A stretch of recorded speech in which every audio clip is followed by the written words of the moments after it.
आकाशवाणी नागपूर हेमांगी कुलकर्णी आपल्याला ठळक बातम्या देत आहे।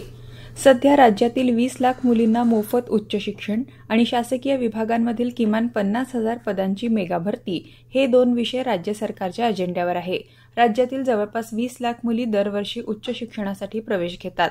सध्या त्यांना शैक्षणिक शुल्कात काही प्रमाणात सवलत आहे, पण सरसकट सर्वांनाच 100% शुल्क माफी देऊन उच्च शिक्षण मोफत करण्याचा मसुदा मंत्रिमंडळ उपसमितीने यापूर्वी मंजूर केला आहे।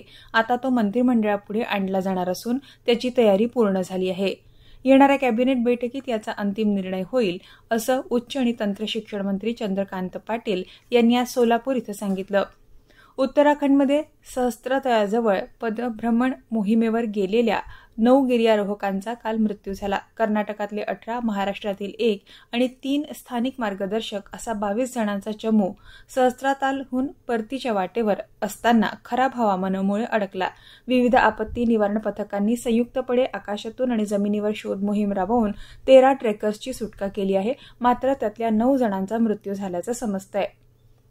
भारतीय वंशाची अमेरिकन अंतराळवीर सुनीता विल्यम्स बोईंग स्टारलाइनरच्या पहिल्या मानवी मोहिमेत अंतरिक्षात प्रवास करणारी पहिली अंतराळवीर ठरली आहे। 59 वर्षीय सुनीतासोबत 61 वर्षांचे बच विल्मोर देखील असून हे दोघे आठवडाभर अंतरिक्ष स्थानकावर राहिल्यानंतर पृथ्वीवर परत येतील। भारतीय नेमबाज सरबजोत सिंगनं म्युनिक इथं सुरू असलेल्या आंतरराष्ट्रीय नेमबाजी विश्वचषक स्पर्धेत पुरुषांच्या 10 मीटर एअर पिस्तूल पात्रता फेरीत 588 गुणांसह अव्वल स्थान पटकावलंय। यासह त्यानं अंतिम फेरीतही धडक मारली आहे।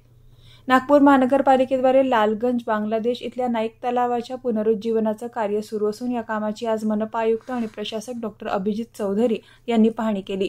तलावाच्या पुनरुज्जीवनाशी संबंधित आवश्यक कामं पावसाळ्यापूर्वी पूर्ण करण्याचे निर्देश त्यांनी दिले आहेत।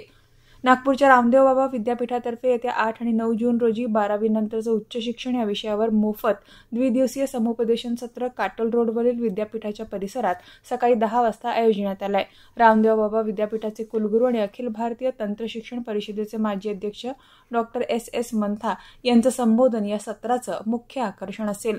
याबरोबरच हे ठळक बातमीपत्र संपलं। नमस्कार।